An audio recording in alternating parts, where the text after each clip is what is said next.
Welcome to Rad Chat. I'm your host, Brandilynn, and we are still on Zoom because the world's never-ending pandemic. So today's special guest, I have Dean, who I've known for years, and he is the 30-plus roadie of Blank 77. He has the best stories, so this one should be super fun. Thank you so much for coming on Zoom, Dean. Thanks for having me, Brandy. Of course, it's been so long. Also, we should say you're in New Jersey, and I'm all the way in LA, so there is this whole cross-country Zoom we're doing now. And you have nice weather. We have a foot of snow. A foot of snow, right? Too funny. I know, it literally just snowed on you guys last night, and my mom was telling me she went to shovel, and I was like, I don't miss that. Yeah, I don't like the shoveling part. Yeah, too terrible. But awesome. Well, let's just kind of start with how we know each other. I guess, we've known each other for years because of, mutual friends. And then we ended up starting to work together at the ice cream store. And I just remember in my memory, I was there all the freaking time. I would open and close. I'd be there all day. I'd be there all week. I was just, hustling, trying to make that money. And I just remember what days we would always open together. And we would just spend the whole day just working there and sharing all our stories and craziness. But, I can't pinpoint the very first time we met. Before that, I mean, it had to be when I was friends with my past friend. But I don't really remember if you remember the exact moment. I remember taking you to see Kiss. Oh, yeah. I think I knew you by then. Yeah. Okay. I wanted to say something had to be with music because that's how we used to talk about music together. Yep. But you're right. I think that was the first one when we went to go all see Kiss. It was Kiss and Buck Cherry, I want to say. Yes. Too funny. So we, of course, share a love of music, and you have the most craziest, amazing to me life in music. So let's just get started of how you became with Blank 77. They used to play a club called the Pipeline in Newark, and I would go there every Thursday night. They had bands every Thursday for 20 years. And the Blanks would play, and we'd all hang out. And then one day they were like, what are you doing for 3 months? You want to come on tour? And I couldn't take 3 months off from work, so I said, the next short tour, I'm coming. Oh, nice. So I did 3 weeks out in the Midwest, and I've pretty much been doing it ever since. Oh, wow. That's very funny. They're just hey, come on tour with us. Yeah, I got a call saying, we hate everybody else. You're the only person we can stand. Can you come on tour? That's pretty funny. I mean, it's also flattering that you're the only person they liked. Yeah. How was the experience of going on tour? Was that your first time kind of doing something like that? Yeah, that was the first tour I did. I think in the first 48 hours, one of the wheels fell off the bus on the highway. We ended up sleeping in a truck repair shop in the back of the bus. Oh my God, what a first time. Yeah. Did you, at that moment, were you I regret this? Or you're fuck it? No, that was still fun. We had it break down in Louisiana, and we had to rent a car because in order to pay to get the bus fixed, we couldn't miss any shows. So 6 of us crammed into a 4-seater car. We piled all the equipment on our laps, and then we drove 12 hours to the next show. Oh my God, that's super wild. I can't imagine. And that's a lot of people throwing up out the window because I was getting car sick. And I was I think I've had enough. I don't want to do this. And I was but by the next day we got to the show. It was great, and I was all right, I'm having fun. So. Oh, that's cool. So you never knew them prior to just seeing them at shows, correct? Right. Okay, and then do you want to briefly discuss what kind of music and etc. about Blank 77? They're a punk band. They sound like a band from England in 1977. That was the whole point. They've been playing, I guess they were together 5 years before I started going on tour with them, so they started around 1990, I think, so they've been around forever too. Good old punk scene. Yeah. And they still play. Everybody's got real jobs now, so there's no real touring anymore. But they'll fly to California to do a few shows, or fly to the Midwest, do a couple shows, and come home. Nice. And I'll do some of them if I can do it. But yeah. Oh, that's awesome. And I mean, I guess in retrospect, because of COVID right now, it's probably Yeah. good that they had their other jobs because they can't really rely on touring right now. Yeah, there's no shows, there's no anything. Crazy. Isn't that so crazy to you? Like, okay, for people like us who like thrived off concerts Mm-hmm. and being with bands and like being in the crowd, how do you feel like that has like really impacted you this last year?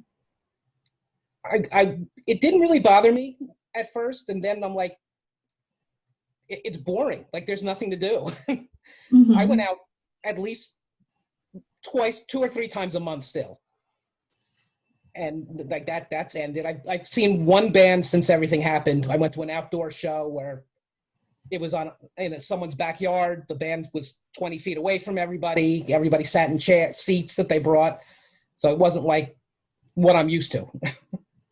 How was it to like do an outdoor show? Was it the same vibe or really weird still?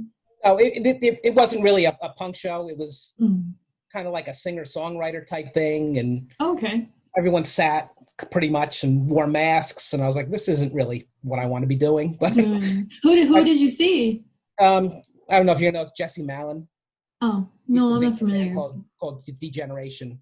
Oh, nice, nice. Yeah, I feel like people have asked me the same thing. How do I want to go to like an outdoor show? And I was like, if I have to be in my car, no, because I want to hear it live, not I'm through not the doing any of that radio. car stuff. Yeah, but if I could go to something like that where you're actually like sitting outside and they're there, then I feel like it's a little bit okay. But if it's like Yeah. any type of rock show, you want to be able to stand up and like jump up and down, do something. I want someone jumping on my head. I want to get hit in the face. I want to have Exactly, fun. exactly. I feel like also for people that don't know, we are like punk kids, and when you have that punk kid in you, you always want to be like in the crowd moshing, crowd surfing, jump, whatever it is. Yeah, Sorry, you I'd go rather first. be in like a tiny little club that it smells bad and there's puke on the floor and there's people hitting me in the head. It's more authentic. Yeah. Too funny. When was the first moment you remember of like getting into music and especially getting into like the punk scene? Music was, my cousin brought a Deep Purple tape over when I was probably 11 or 12 on Christmas. And we listened to it and I was like, this is everything I want to listen to. I want everything to be loud like this. Awesome. And going to see punk bands, really the Pipeline started a lot. That was the club in Newark. Mm-hmm. They had bands play every single Thursday for years. There was never a night that they missed. And we were there every single Thursday night. Oh, that's awesome. That's awesome. And living 20 minutes from New York City made it a lot easier. So you That's could go true. see anyone. Yeah, because also if people don't know, like we're northern Jersey, or at least where I was from, you're currently at. And that's super, super close to New York City. So we were a little spoiled because we had the best of both worlds. Yeah. So it's funny, fun fact, the fact that you said you got into Deep Purple first, I learned Smoke on the Water is my first song on the bass, because I mean, it's the easiest one, but That's the only song I can play on anything. Yeah. It's just so simple, but like the greatest song ever. I always thought that was super funny because you think like the Misfits have super short, very like really fast songs, and they're super easy in the sense, but then they're super complex too, which I always thought was so interesting. That was one of the last bands I saw was the Misfits before everything Oh, fell apart. no way. I remember I met them. I went to see them in Stroudsburg. You know, like Crocodile Rock was a big venue at the time. Yes. And I remember seeing them there. And it was wild. I remember there was super crowded. I don't know why. It was my first Misfits show. And I should have known that it would be fucking crazy as shit. But I didn't know. And we got there kind of late. And me and my friend were like pushed up against the speakers. And the whole show is so loud and crazy. And the crowd's crazy. I left that concert screaming because my whole eardrum got blown out. Screaming that whole night. It like didn't go away for like until I woke up the next day. Yeah, this was, they did a few reunion shows with the original lineup from the 80s. Oh shoot. And they played at the Garden. Oh, that's so crazy. They played at the Garden? Yeah. Holy shit, how was that? It was good because I didn't buy a ticket until 2 hours before the show. Okay. And I got a single seat. Everyone was paying like $250. I paid like $60 and I sat 5 feet away from the stage. Holy And I shit, was like, this is the same as if I saw him in a club. I was like, this is great. oh my God, that's so dope. See, I feel like that's also another hidden secret. Sometimes, very, very sometimes, if you get the ticket like the couple hours before the show, you get lucky and get a good seat. Or you just get a ticket that's so much cheaper. Yep. Because you're not paying the taxes and the shipping. And I go alone. True. Like, I don't have a problem with, I've never had a problem with going out alone. If I want to see a band, I'll just jump in the car and go. So. And I was the same way. I think I still am the same way. Yeah. There's nothing to really go to right now. But I think that's like, even though like you're obviously a little older than me, I always felt like I was that old soul because like I had you to talk to. Like I was just going, like when we worked together, it was when I was really crazy, like crowd surfing and moshing and warp tours. And I was at Starland Bottom like all the time. And you had already experienced what I experienced because then you're on tour with the band. So I felt like I like lived through you, but then I felt like you kind of knew what I was going through. Oh yeah, I knew everything you were doing. I knew all the bands you were going to see. Super fun. So crazy. What are some, so you obviously have, you said you've been like their roadie for like 30 years. How has that, if you could kind of like take us through the experience. Obviously you said it was like rough to start, like breaking down and stuff. Then how did you gradually go through the process and how did you keep that relationship? Because I know obviously bands and people like, how did you get along for 30 years? There was a break for a few years, but I'm trying to think where we started going to the Midwest, and I never did the West Coast because it took too long to get out there. And I always had to go back to work. Makes sense. So they had jobs where they could leave for 3 months and then come back. So I wouldn't do those tours. I would do the close ones. I think the first time we went to there was a club in New York called the Coney Island High that we lived at. And one day we were all hanging out and I hadn't been to any shows with them. And they said, well, you're going to come to Washington with us tomorrow. And we drove to Washington, played the show, and drove back that night. And I had to learn to drive the bus. I had to figure everything out to get everyone home. Oh, wow. That's crazy. The problem is they're always known as the big party band. So you'd be on tour and whoever's putting on the show would say, oh, we have this great party set up for after the show. And we'd be like, yeah, so did the guy last night and the guy the night before and the night before. So it was, one person would say, all right, I'm staying in the bus tonight. Everyone else can party. I'm sleeping in the loft. You always needed one night off a week. Okay. But you guys all took your turns of like who would catch up on sleep. Yeah, pretty much. That's funny. So of course, obviously when you were younger, I'm sure it was like easier to be in the party phase. How was it as you got a little older? We're still pretty good at it. Pretty good at, oh, good, yeah. Good.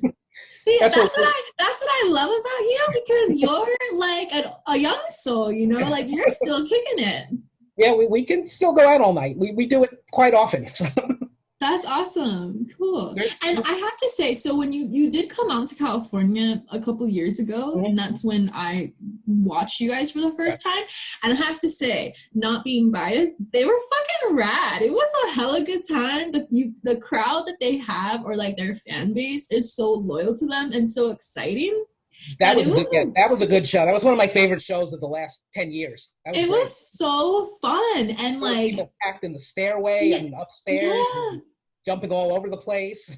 Yeah. Oh, actually I want to say, was it in like Echo Park or Echo something? Echo Lake or it had a Spanish name, the name of the club. Yeah, it was it's on the back of my shirt, but I can't see it now. Oh, it's okay.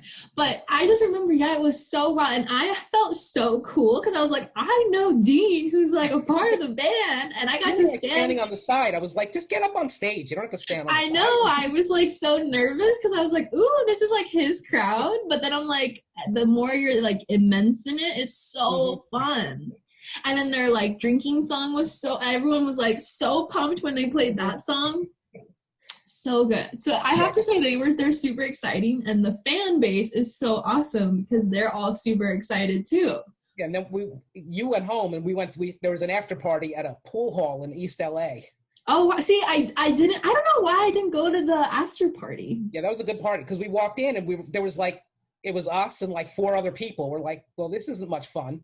And within half an hour, there was like 200 people crammed in there. Oh shit. Okay, so explain like what an after party is, because my like boring part of me has no idea. That's the party after the show. But like, what is the any is it just drinking of all sorts, or like is there dancing? Like, what do you guys do?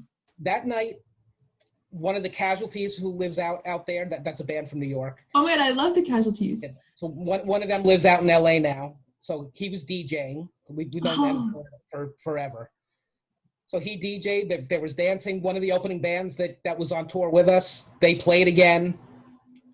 And they wanted the Blanks to play again, but Chad, the drummer, doesn't like the after parties. Oh, okay. He's like, nah. He went home. He went back to the hotel. So there was no drummer, and then we ended up just dancing and drinking all night. See, I missed out. See, I was never cool enough to get invited. At like 3 a.m, so.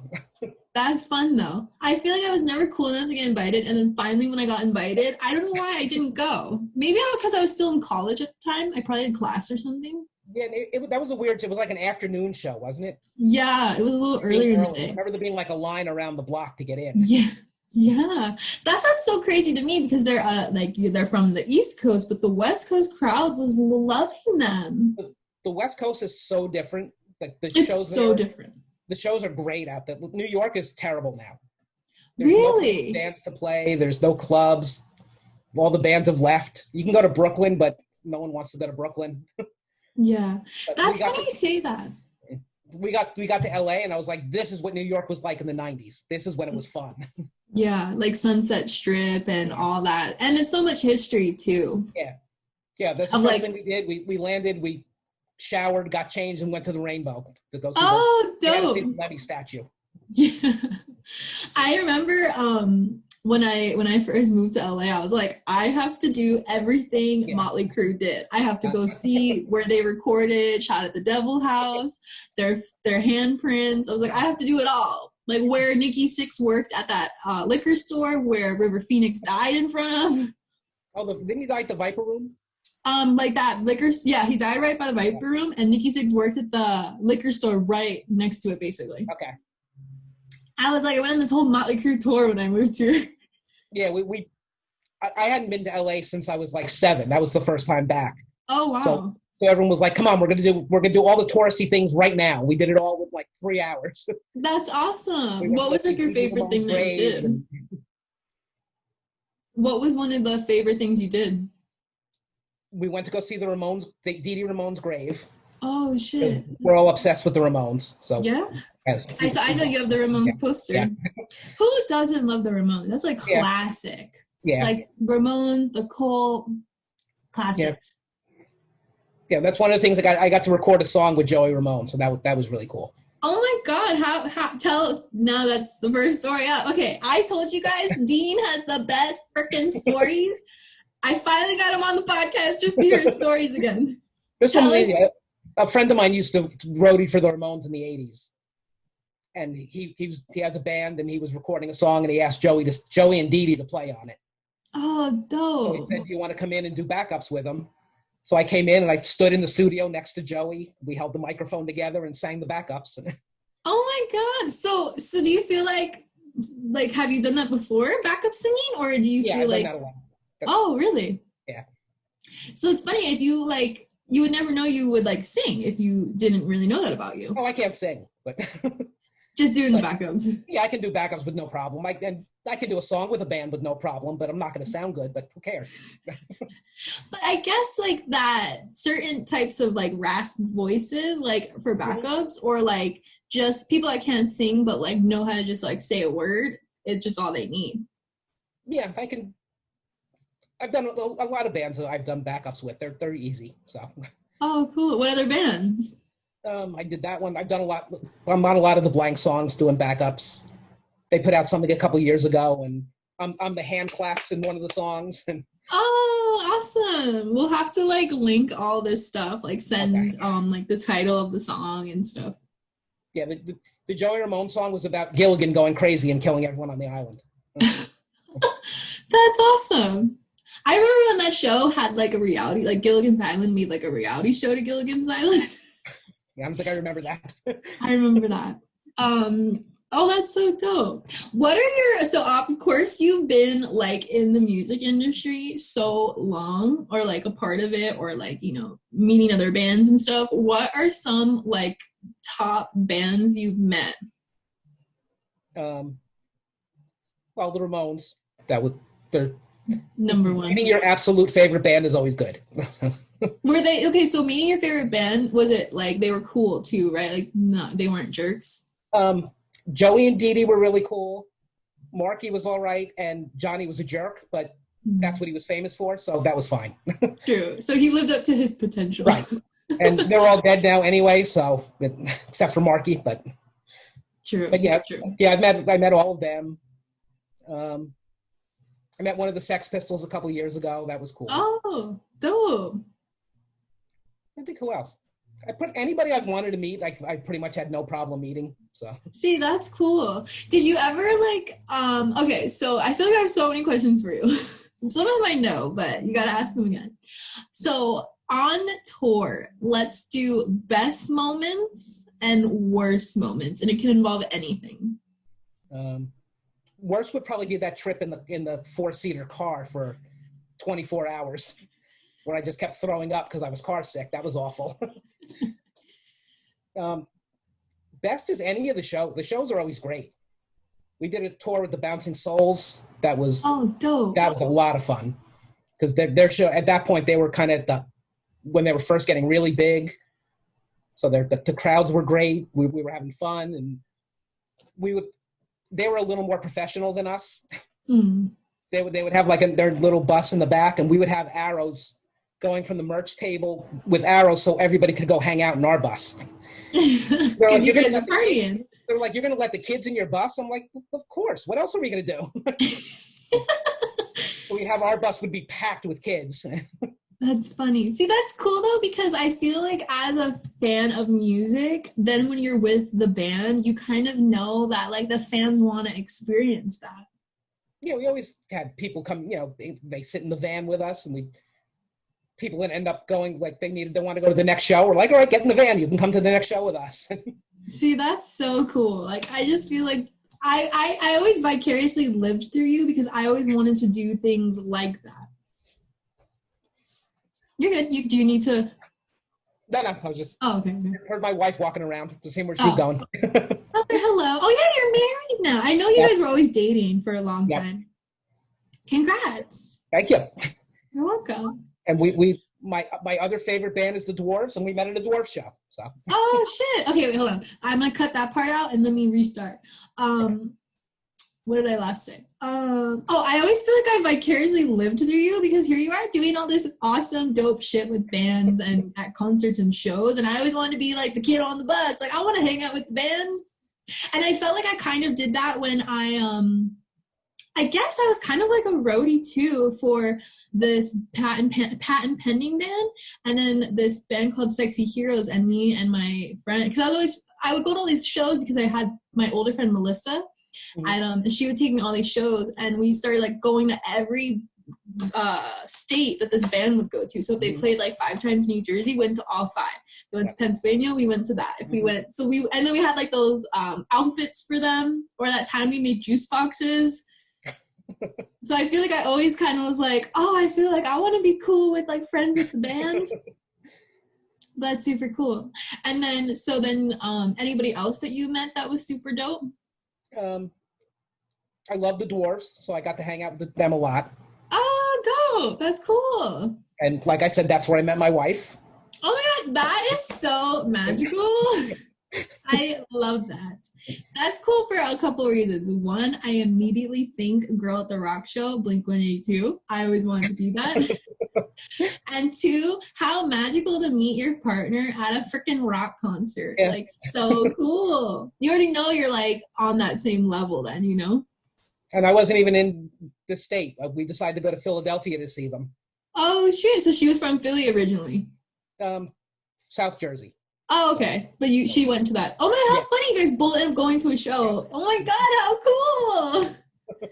See, that's dope. I love that. That's super cool. And you guys have been together for years now. So when was that? How long has it been now?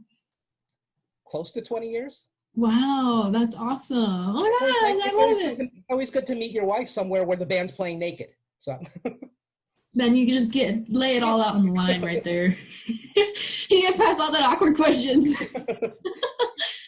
And that's cool too, because then you're both on the same personality level of like joking. Yep. Because if one took it offensively and one didn't, that probably wouldn't work out. Yeah. Oh, that's cool. Was there any, of course, like you said, all shows are just so amazing. What is like the most, like when you really look back to think of your time with Blank 77, what really stands out to you the most? Like how has it like impacted your like self of yourself? Wait, that makes no sense. Your self-awareness of yourself, like mental health or like your happiness of yourself. I feel better after a show. Mm-hmm. Everything is better. Like, you know what it's like. You can be in a terrible mood. You show up at some club and you're in a good mood within 10 minutes. Yeah. And especially when if I go to a show now, I know everybody there. So it's not I can go alone and I'm gonna know all my friends are gonna be there. See, that's awesome. I feel like I used to always call them show friends when you would just meet people and you would see them again and again. Mm-hmm. And you find this community in the music genre. Like, wow, like we're all here for like many different reasons, but we all come together for one reason. And I always felt like of all my like crazy, terrible life that like music was like that thing that was like consistent. Mm-hmm. So I always want to ask people that because I feel like music saved my life in like a, I guess, mental health way. And I always wonder like if everyone feels that way. Oh, definitely. I think that's why this year feels so weird. There's been nothing. We do this. We do these Zoom parties. Okay. That we started doing. Because let's talk about that. We went to the club, the Coney Island High that we used to hang out at. That's been gone for years, but the owner did a benefit where he got everybody on Zoom and everybody chipped in $10 to support bartenders and stuff. So we did that, and while we were watching it, I was like, we could do this ourselves. It's not that can't be that hard. So we sat down and figured out how to do everything, and we set up a Facebook group saying, this is when we're going to do the date we're going to do it, and we got 150 people there. Oh shit! And so you see 150 boxes. When you have that many, it goes along the top. We learned. Yeah, true. Good point. But, so it was me, Mike and Renee from The Blanks, and our friend Tommy, and we all do a half-hour DJ set. Oh, that's awesome. And we can control everyone's camera, so if you're dancing, we flash the camera on you. You get to dance to the camera. Oh my god, that's so fun! And now there's 5 of us because our friend who lives in Boston, who was in a band we used to play with, she was coming to all of them, so we let her do a guest DJ thing. We're like, well, you're never leaving. You're doing this every time now. Oh my god, that's so cool. So now it's 5 of us. We do them every few months, and I think the next one's going to be New Year's Eve because oh my god, that's our big awesome. New Year party got canceled. So yeah, true. We're going to bring it to Zoom. Yeah. So what is the Facebook group called? If you just search for My Corona, like My Sharona, but My Corona. Okay. And you can just ask to join the group, and we'll add anybody. So it's not like you have to do anything. Yeah, like there's no like password or anything. No. Oh my god, that's so fun. The night of, we put the link in the room, and you just click on it and show up at our party. Oh, cool. And like everyone can be like drinking at home, just having a good time. Yep. We did a Halloween party. We had a costume contest. Oh my god, that's awesome. You'll have to send me some photos and I'll link them in the video. Yeah, we have a ton of photos from it. Mm-hmm. Oh my god, how fun. See, that's super cool. I feel like as negative COVID is, mm-hmm. people that are like really like either hustling on the grind or mm-hmm. really trying to like help other people or just bring people together, it's really happening because that is so awesome. Like you guys figured out like, wait, we can still bring the party to our people. Yep. That's so cool. Do you feel like after you guys decided to do that, you felt maybe a little lighter of the situation? Yeah, it's something to look forward to because there's not much to look forward to. So. I know. That's super. I actually really like that. I know some bands started doing that, like live streams, and you can just watch them and interact with them. Or like I know Taking Back Sunday was doing something on Instagram for a while. Like he would just post videos. Right. Yeah, I think that's so a few cool. of the live band things. I get a little bored with the live bands because I'm just sitting there watching them, but some of them are fun. Yeah, that's the only thing. Like, you need it to be like super energetic. So that's cool that you guys are just basically like, we're gonna have music, but like party instead of just like listening to a set where you can watch on like YouTube when you're like in bed. Yeah, but if you're at the party and you have your camera on, you're going to be on camera at some point. So that's cool. That's crazy. 150 people right away. It's awesome. Yeah, we did a Thanksgiving one, and that one wasn't that big, but we knew that. And pretty much everybody signs off around like 1 a.m. The 5 of us stay on until 3:30, 4 o'clock, still playing music. We don't care. Oh, that's cool. See, that's cool for so many reasons because one, like you and your crew, like that are putting it on, it's like super bonding for you guys and like super exciting.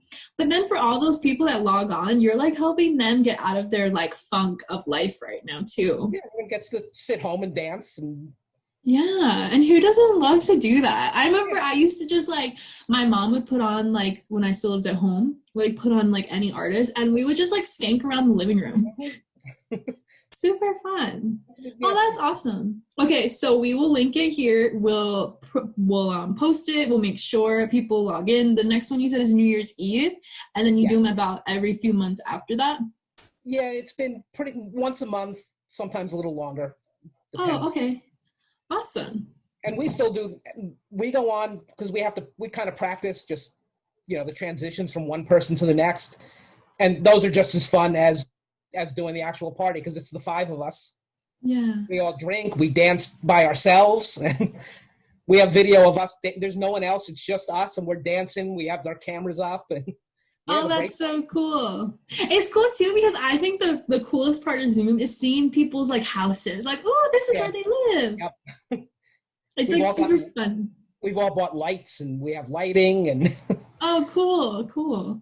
See, I think that's so important that people are still trying. Like, they're not just giving into the despair that COVID has caused, because you're right, like people like us, like we got our concerts taken away from us and we don't know when it's gonna come back, which is super crazy.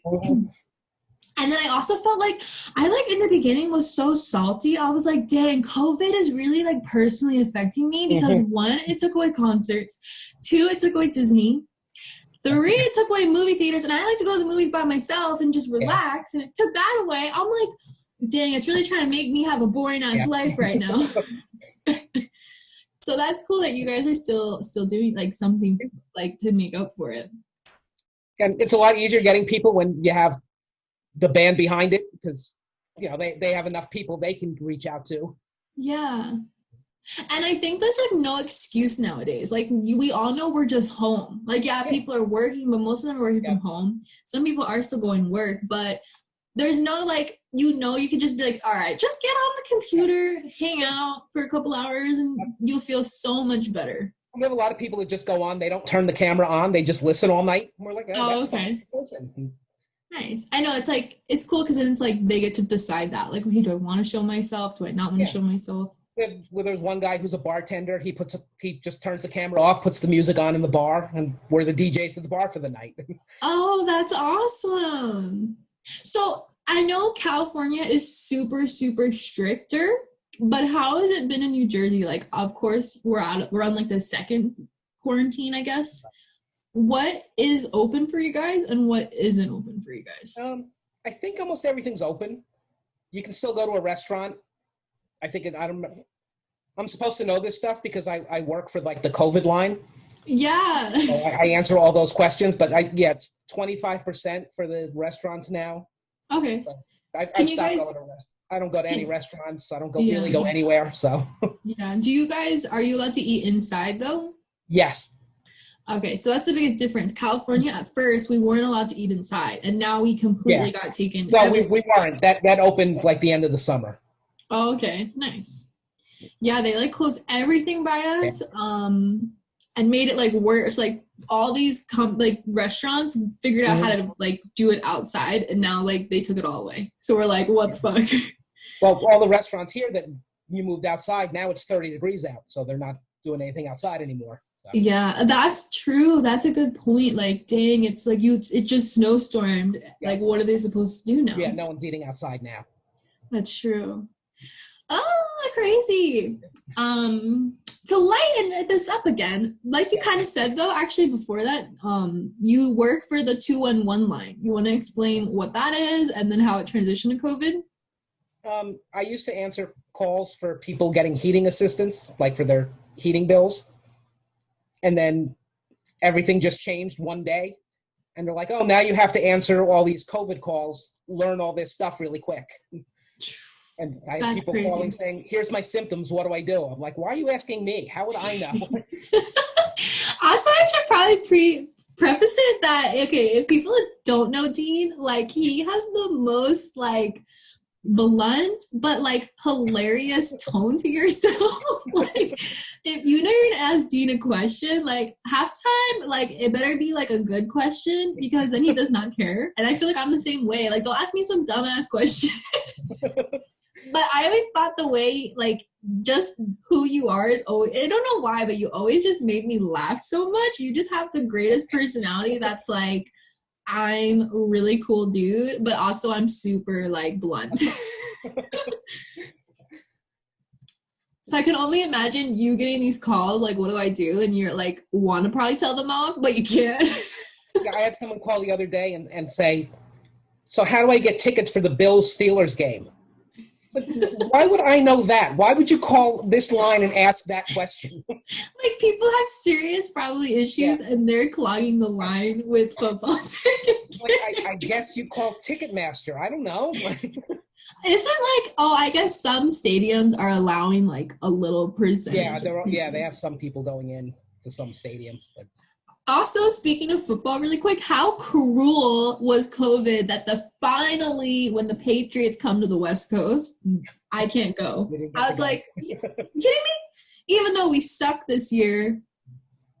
I don't watch any football, so. Yeah, that's true. You're not a football person. But you mentioned football, and I had to just put in there, like, I'm a Patriots fan.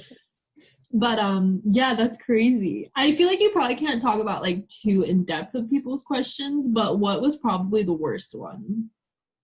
I've had people, like, my kid just died, how do I get funeral expenses? Oh, shit. And I'm like, I got to actually sound nice and That's dark. Oh, man. So, on an average, how many calls do you get a day? Probably about 150. Are you serious? Yeah. Holy shit. So do you have like a headset or something? Yep. Oh, dang. So you're just walking around the house like, how may I assist you? I have to be in front of the computer, so I got to like sit right where I am right now. Oh, okay. Dang. So what are you doing to like, I guess the Blanks parties kind of probably help you get out of that funk of your day? Yeah, that helps. But like, how are you like not getting like caught up in like you're sitting in the same spot every day, you really can't move too much, you're in the same area, like how do you kind of like help yourself in that aspect? My back hurts a lot. I sit in the same spot. Yeah, I try and get up and walk around a little bit, but I'm kind of tethered to the computer, so I can't really walk too far. Do too much. Yeah. Dang, that's crazy. So for your lunch, you're probably like, get me the fuck out of here. No, I only get like half an hour for lunch before the calls start again. So. Oh, really? Dang. I run to the kitchen, make a sandwich, eat real fast, and go right back. So. Dang. Well, hopefully you're getting paid kind of decent. Yeah, it's all right. It's all right. We have our jobs, thank God. Yeah. Dang, that's pretty crazy. Okay, so I just was like, I know you were doing that too, so I wanted to like touch on that. So people, if you're in New Jersey and you're calling this line, you might be talking to Dean. I actually had my friend's mother called. Oh, really? If you recognize someone, you're not allowed to say, like, hey, it's me. Oh, really? It's like a rule? like she gave her name, and I just wanted to go like, "Hi, it's me," but I couldn't say anything. So I texted my friend. I was like, "Guess what? I'm talking to your mother." Oh my God, that's so funny. Hopefully her question was a good one. So she It was like a tax question, so that was okay. Oh, okay. See, that's super funny. I feel like I would want to do the same thing. Like, oh my God, I know you. I've gotten a couple of people where I've recognized them. I'm like, oh, I can't mention that I know you. Yeah. Is there anyone that you like? I don't know. Is there any like famousy people that live in New Jersey that you've gotten, or like known people maybe? No, not really. Just average. Yeah, it's just people calling. Now everybody wants to know where to get tested. So that's. Oh, okay. So you're probably reciting the same line over and over again. Yeah. And all I'm doing is Googling what they could be doing. I'm like, oh, you have a computer because you're telling me that you do. So, so why don't you just Google it? Yeah, dude, that job would probably just make you realize how lazy Americans are. Yep. It's like we're super freaking lazy. Yeah, the whole punk rock roadie thing is much more fun. Much more fun, yeah. So let's transition back to punk rock roadie. So being a roadie, like what are some of the things you had to do? Like help them with the set, like the equipment, like what are some things being a roadie you're kind of like required to help with? Carry everything. I could drive. We had a little one of those short buses, but we used to have that fell apart. But I driven a van with a trailer back and forth across the country. I could parallel park a trailer in a van. Shit. How was that weird at first? Was it kind of scary at first? The first time I drove the bus was because it was literally like, okay, here's the keys, drive us home from Washington. And it's no different than driving a big car, so you get used to it. Yeah, that's cool. And we don't have a van anymore, so everybody takes their own car to shows, so we don't really have to worry about that anymore. Worry about it. Was it cool though when you did have the bus and stuff? Yeah, the bus was fun. It didn't last that long because they're not really meant to drive back and forth across the country sometimes. It would fall apart. Like I said, the wheels fell off at once. That's funny. I had to run down the highway, rolling the tire back up the highway in traffic. Oh, I miss these stories. I just remember you coming to work, or like you would have some memory, like I would say something and then it would remind you of something, or you would just like have a show that night and come or whatever it was, and you would just tell these stories like, oh, I remember when this happened to me, and I'll be like, what the fuck? That doesn't happen to normal people. And we had a CB in the bus, and while we were broken down, we could hear the other truckers going, look at that goddamn hippie bus broke down on the highway. Like, oh, they're gonna kill us. Oh my God, I feel like I freaking love your story. What have you actually, that's a good point. Have you ever had a point where you thought like you might die?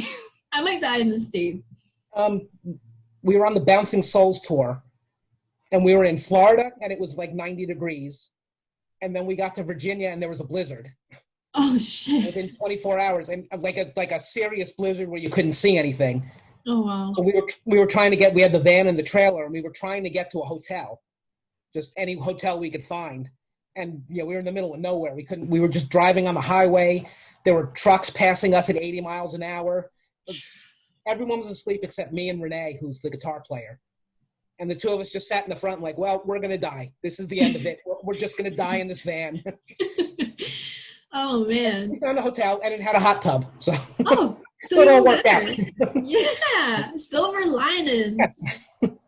I do want to also ask you, because I think this is one of my favorite stories. I want to say it was like your Tommy Lee Jones story, or what was that one where I want to say it was an actor, right? I don't know. And you were at a party. I don't know why I said Tommy Lee Jones, but I just remember you were at a party. Maybe it was someone in Motley Crue. It was someone that I like loved, or like I knew of that I loved, like a band or something. And was it that Josh kid from what was that band you liked? Cobra Starship. Yeah. Tell me the Cobra Starship story. He wasn't in Gabe that band. Gabe Saporta. Yeah, he was just some kid that used to hang out in my friend's basement. How funny. And I don't know why I said Tommy Lee Jones. I think I just had Motley Crue on the brain, and then I was like, wait, I know it wasn't Tommy Lee. I don't know. But yeah, I loved Cobra Starship. For anyone who doesn't know, I actually got to sing on stage with them, which is probably the highlight of my life. Because I like made him pick me. Like I was like, he ain't gonna pick anyone else. Like I'm fucking the person to pick. I like half crowd surfed myself out. And then they're like, all right, I'm almost here. Actually, I always think of you when I think about this story, because I feel like this is something like your kind of stories would be. Because I remember when they got me up from the crowd surf and they're like, okay, she has to be the one that comes on stage. I was so excited. I punched the stage guy in the face like, what I got on stage? And I don't know why I always think of you, because I'm like, that would be like a story that like Dean would tell me or I would tell Dean. Well, I would have been the stage guy who pulled people. Yeah. Maybe that's why I think like, oh, this could have been Dean. But yeah, I was obsessed with Gabe Saporta, and I remember one day you're like, oh, I know that guy. I'm like, what? How? Like, how could I know him? Yeah, he was just a little kid who hung out in my friend's basement, and everyone used to like play music in his basement. And that's so cool. That was probably when he was in Midtown. No, before that, he had a band called Humble Beginnings. That was the name of it. Oh, okay. How funny! Yes, Gabe Saporta. How did I forget that? Yeah. So then, any other crazy stories that come to mind that you're like, oh, this is a classic?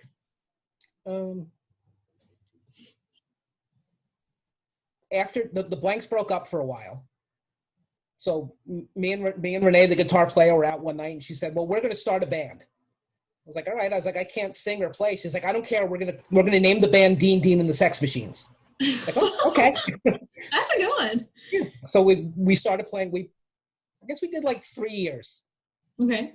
And we opened for every band that we liked. We played with the Dwarves. We played with Faster Pussycat. We played with. Oh, nice. And I think we realized that starting a band with all the craziest people you can think of wasn't really a good idea. Because you don't really make any money, because everyone spends every cent that you make that night at the show. And we'd go to practice, and they'd be like, well, how do we pay for practice? I'm like, I don't know. You guys spent all the money. So. Figure it out. Yeah. And then I would say, I'm in charge of the money from now on. None of you are responsible. And we get to practice. They would be like, where's the money? I'll be like, no, I kind of spent it. Sorry. Oh my God, that's funny. You're like, oh wait, I did what you guys did. Those 3 years of doing that band were really crazy. Yeah. Because we played New York twice a week. Oh wow. And the shows were crazy. And there was one night our bass player climbed up on a bar and was trying to play on the bar. He had unplugged his bass and didn't know it, so he was just standing there doing this. Oh, that's funny.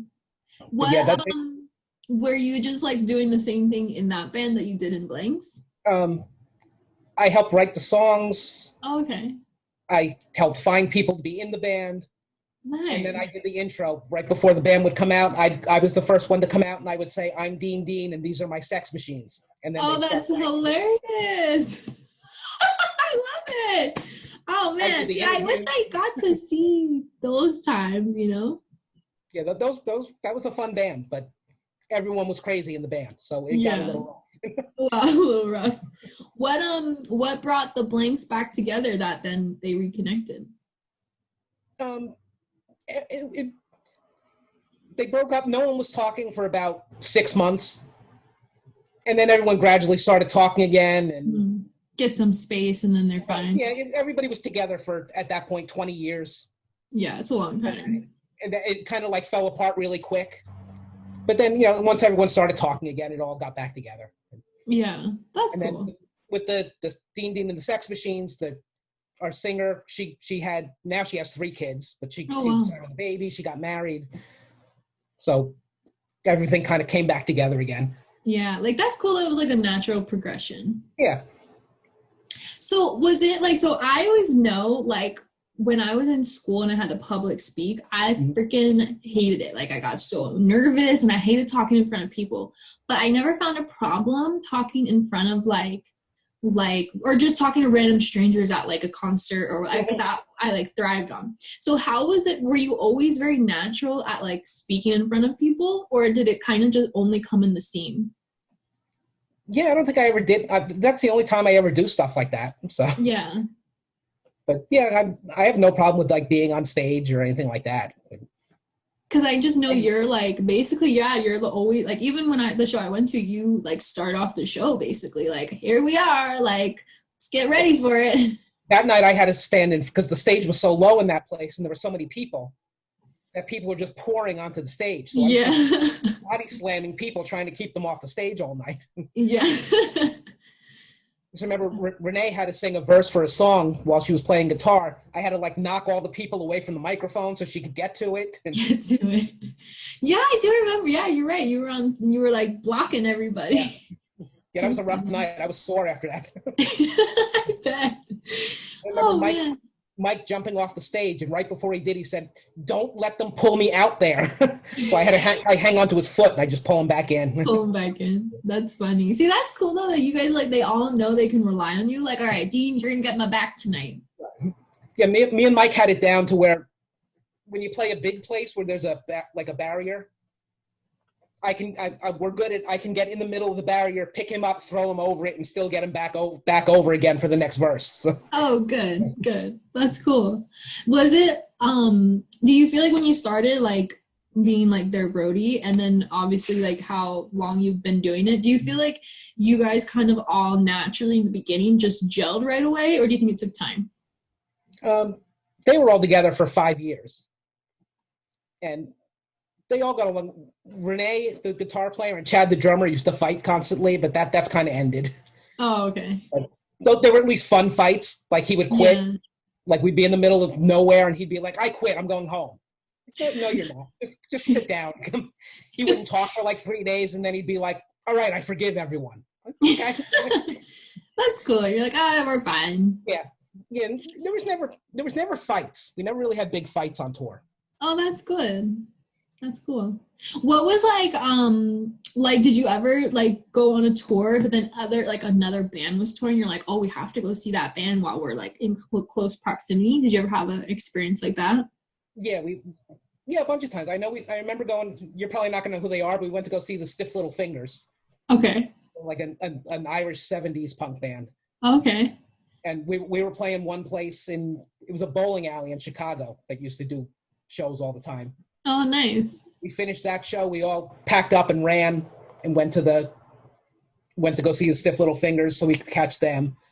And even when we saw you in LA, the night before, we were in Anaheim. Oh. And the club had 2 rooms. We were playing one room, and Adam Ant was playing the other room.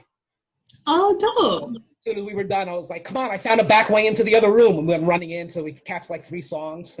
Oh, that's cool. That's cool. That's a cool thing. You're right about LA is that you can go there's so many places in like literally Los Angeles is huge. Yeah. But then you can go to Anaheim, you can go to Irvine, San Diego if you really wanted to drive. Yeah, that's what we went. What did we do? We did Anaheim, LA, and San Diego. Nice. And then we took a day off and went to the zoo. Oh, cool. I remember when I first moved here, there was like a concert in, where was it? There was like it was like we did like 3 different cities and 3 different days. So I think it was like one day we went to like Chula Vista, which is like fucking really far down. Like you're almost going across the border. And then I did like San Diego the next day. And then I think I ended in Los Angeles. But I was like, oh, let's just try to experience all of these shows right now. But New York used to be like that. You could go to see 3 bands in a day. We used to go, bands would come over, they would play the Pipeline in Newark. Then they'd play like some VFW hall that someone would book just so they'd have an extra day. And then they do two nights in New York. So we'd go to all of them. Another one you're not going to, the UK subs from England came over. Oh, okay. And I remember doing just that. We saw them Thursday night, then Friday night, then Sunday afternoon. That's cool. You could just follow a band. I mean, you never have to leave the area. They'd just be playing everywhere. See, that was the cool thing when people would do that and you could like follow them. Like, oh, I just saw them, but I'm going to go see them again. That was always really cool to me. Like when people did like local shows, VFWs, or then when they did Starland, but then they would go to like PNC or like they would go somewhere like in Pennsylvania. You're like, wait, I can go to Pennsylvania. It's not that far. What do you think, or when do you think the New York scene really changed in like your memory? 9/11. Oh, okay. Yeah, everything kind of, It just coincidentally, everything started closing right around then anyway. But once that, everything moved to Brooklyn for a while. And it's still kind of in Brooklyn, but all the clubs are gone. Giuliani closed all the clubs when he was mayor. Oh, okay. Trying to clean up New York. The way they got rid of everything was there was a cabaret law from the 40s where you weren't allowed to. I think the law was you're not allowed to have two people moving rhythmically to music without having a permit. Oh my God. So that was an actual law? Yep. And you'd be standing outside a club and all of a sudden like 5 black trucks would pull up in front and all these cops would pour out and just run in and start arresting people for dancing. Shit. That's crazy. The Coney Island High that we hung out at, the girl working the door had a button. And if the cops came in, she'd hit a button, all the music would stop and all the lights would go on. Oh, so you like knew. Everyone would just be standing there trying to figure out what's going on, but at least they weren't dancing. So. Dancing, yeah. That's pretty smart that she figured it out. Like, let me get past this. Right. There's a will, there's a way, like Prohibition days. Yeah. Yeah, New York used to have really good rock and roll dance parties. Oh, really? And those are kind of gone. What were like most memorable ones to you? We used to go to, the Coney Island High they had a party called the Green Door Party. And they would do that every other Saturday. And we'd end up drinking like with David Lee Roth all night. And oh my God, that's who I was thinking of. I don't know. David Lee Roth. You have a David Lee Roth story too, don't you? Yes. Yes, okay. I don't know why the hell I said Tommy Lee Jones. It's David Lee Roth's story. Yes. Okay, let's hear it. He was standing at the bar, and someone mentioned that he was there, and I was like, well, we have to go hang out with David Lee Roth. Let's go. So we went out. He bought us all shots, and we were drinking with him. And we were telling him how we had this game where we had a makeout loop. If you made out with the same person, you were linked. And we would trace that back to, we got it back to Elvis. So we explained that to David Lee Roth, and Renee, our guitar player, was standing there. And without missing a beat, he just turned around and stuck his tongue in her mouth. That's what I remember. And as soon as she was done, she was like hitting everyone going, did I just make out with David Lee Roth? We're like, yeah, you did. And then we left. There was a VIP area, and he couldn't get into it. So we're like, well, bye, Dave. We're going to the other part. I like the best part of the story is how you guys end up ditching him. Yep. But that's why that's the good part about the Coney Island High was we got to be the cool people there. Yeah. The famous people would come in, and we were the cool ones, so we didn't have to talk to them. That's Sebastian Bach would walk in, and we could ignore him. Who did you say? Sebastian Bach would come in all the time. Oh. We'd be like, we don't want to talk to him. Go away. Oh, Sebastian Bach. How funny. Anyone else that you remember coming in there?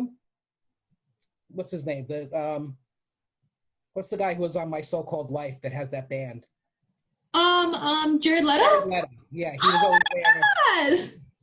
Dude, that's so great. You know what? I have a funny story about 30 Seconds to Mars. I would see them all the time because I really loved Jared Leto, and I just really loved 30 Seconds to Mars. It just happened that he was a good actor too.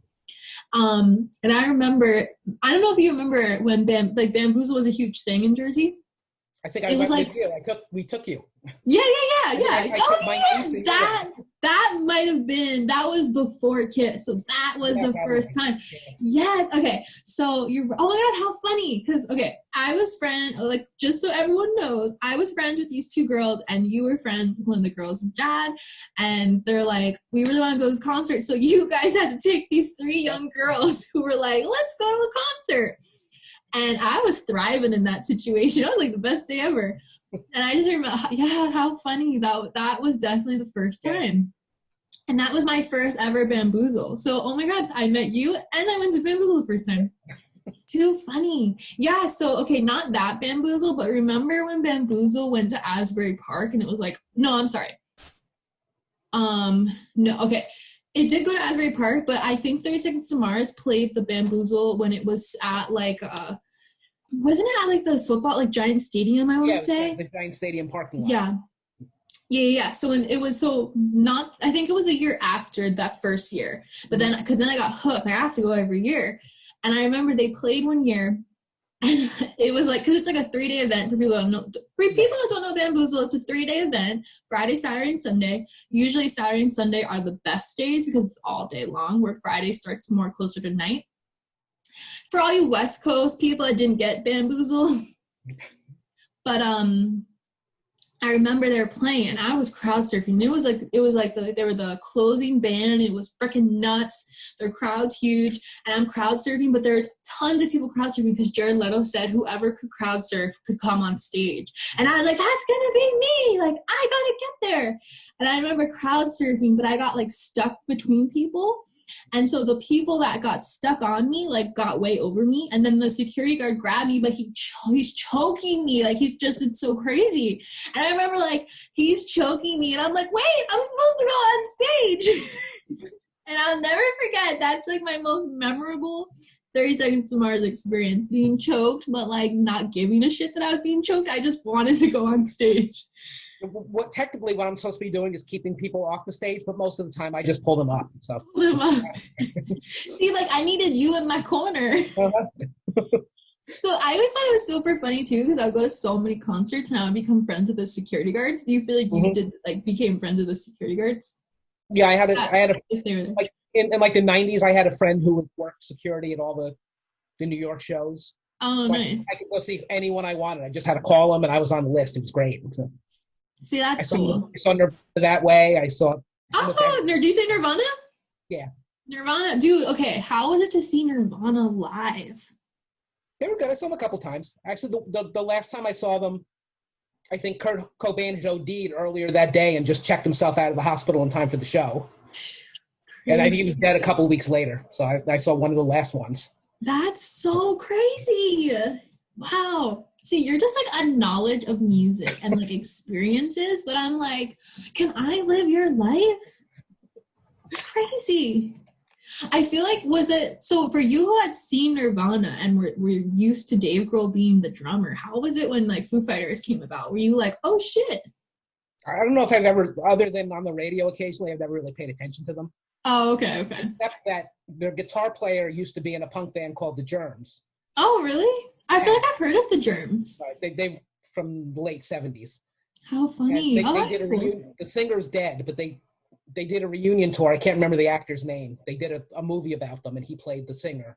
Oh, cool. And they did a short tour with him singing. Oh, that's cool.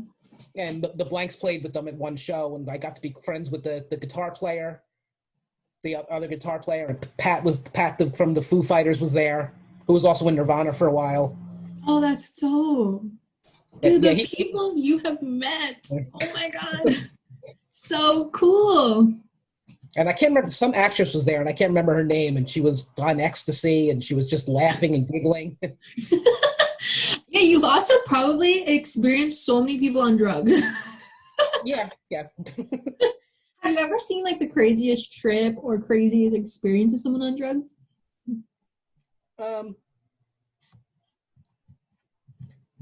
Yeah, I can't tell that story. Let's see. I can't really tell most of those stories. True. You don't have to say what drugs, but any crazy. You probably just experienced tons. Yeah, there's been a lot. That's funny. We'll tell it off camera. Sorry, viewers. Okay. How funny. I'm trying to think, like, you just had a story for everything I remember. And I just would I feel like we did a lot of Sundays. And I'd be like, all right, do you hit me with the Sunday story? What's the scoop? What were, obviously you've like been on tour and like toured with so many bands, but growing up, what were some of your favorite concerts that you attended as a fan? I saw Motley Crue in 1984 or 5. That's dope. Everybody people used to break the chairs. That was like a big thing. And I didn't even do it. Someone broke my chair. So I picked up the back and I held it up, and a security guard just beat the crap out of me. Oh my God. I ended up handcuffed to a wall by the end of the night. That is so 80s, dude. Like, so I, of course, love Motley Crue. Like, it's me and my mom's thing. Like, we have a Motley Crue tattoo now. But I feel like not that maybe I feel like I was at a Motley Crue concert probably the same time you were at a Motley Crue concert. Because you guys used to go see Motley Crue too when they'd go to like PNC, right? Yeah, I think we saw you there. Yeah. But seeing Motley Crue when I saw them was so different than seeing them in the 80s. Like that's so incredible. Yeah, that's when they were crazy and fun. Yeah, before they got old. Yeah. What was like, because that was when Tommy Lee used to do his titty cam, and you would just hear all these crazy stories about them on tour. Drinking Jack and pouring it on stage, right? Yeah, but I'm used to bands doing that because that's true. That's true. When I go see stuff like that. Yeah, that's true. I just feel like they're so known for the 80s that like seeing them in the 80s was probably and you saw so many of the first transitions of his drum set. Oh yeah, I remember the one that tilted up like this. That was because no one had seen that before, so that was kind of cool. Kind of cool, right? See, it's so cool to me. And now there's nothing that's a surprise because you see everything on YouTube now before it happens. Yeah, that's true. Because like you'll see the other concert date, but then you're right, because back in even when I was younger, like the internet wasn't that popping yet. So it's like everything was such a surprise and you never really knew what was gonna happen. It's true. That's cool. That's a good point. You have the element of more of surprise. Yeah. But actually, speaking of Motley Crue, so on their final tour, I saw it in LA. Like that's when I already had lived here. So I was like, oh shit, I'm seeing them like retire in the place it all started. And then they finally come back, and I had tickets. I was gonna see them come back the first show in LA, and now it's rescheduled. Yeah. I was like, God damn it! I really want to go. They should probably stay retired. Yeah, true. They should have stayed retired. They even said they're pretty much just lip syncing at this point. Oh, they did? Yeah. Oh, yeah, Mick Mars said he's not happy with it because he said it feels like a Britney Spears show now. Oh, yeah. That's true. But also he's all fucked up in his back, so it's poor guy. Yeah, he's a mess, and he's old. He's really old. He's like they said that the only reason they were coming back was because after The Dirt came out, all these young people wanted to see them. Yeah. So they had it planned, I'm sure. Oh, you think? The day they retired, they said, all right, 3 years, we'll do another tour. Oh, okay. I thought, I was like, dang, they signed this contract and all this shit. No band ever breaks up. That's true. Everybody comes back. That's true. Def Leppard's still going? Yeah, I don't like Def Leppard, but really? Yeah. See, I feel like because my mom grew me up on them, I love them. Yeah, other than like the really early stuff, I don't like Def Leppard. Oh, okay. That's one of the ones I don't like. Got you. What other like concerts were like super memorable when you like went to them as a fan? One of the best shows I saw was the Cramps. Oh, okay. But I just remember being pressed up against the stage. The singer was wearing he's a guy who was wearing hot pants and heels. The pants were coming off. He was just rolling around on the stage, dumping red wine on himself. And I was pressed up against. I was like, "This is the best thing I've ever seen. This is great." The crazier, the better. I always say. Yeah. Too funny. That's cool though. I've seen everyone I've ever wanted to. So that's cool. What was like? Obviously, the Ramones was your number one, but who else was it that you're like, before I die, I have to see? I think I've seen everyone. I always wanted to see Black Flag. Okay. And then they didn't get back together, but all of them except one member got back together to do a few shows, and I saw that. That was amazing. Oh, that's cool. Everything I wanted it to be. Yeah. Oh, that's awesome, because they're such a classic as well. Yeah. Like, you really can't go to a punk show and not see one person wearing a Black Flag shirt. Yeah. So. Yeah, they did. In Vegas, they do a big festival called Punk Rock Bowling. Oh, really? It's all outdoors. And they tried to do it in New Jersey for a couple of years at the Stone Pony. Oh, really? That's cool. The one night I went, again, you won't know any of the bands, but it was Agnostic Front, Cocksparrer, and Black Flag. And I was like, this is the best three bands I could possibly see together. And at the Stone Pony, which is like one of the greatest places too, I think. Yeah, this was outside, but yeah, it was good. Oh, the summer stage? Mm-hmm. Nice. I feel like I always loved going to Asbury Park. It was like literally some of my favorite shows. Yeah, I remember going to Asbury Park and it was scary. So yeah, so when I started going to shows, it was after Asbury wasn't scary anymore. Right. So like, talk about when it was scary. Oh, it looked like bombed out buildings, and which is what New York was like when I used to go as well. But literally the middle of the town just had a hotel that they had half built, and it just fell apart. And it was just a shell of a building right in the center of town. And they tried to do a festival there, a punk festival called Holidays in the Sun. And way more people showed up than they thought. And people were sleeping in abandoned buildings. The cops were everywhere trying to arrest everyone. And we were sitting we had the hotel. So we were watching, people were throwing furniture out the windows into the pool. It was really crazy. But oh my God. It was a good weekend though.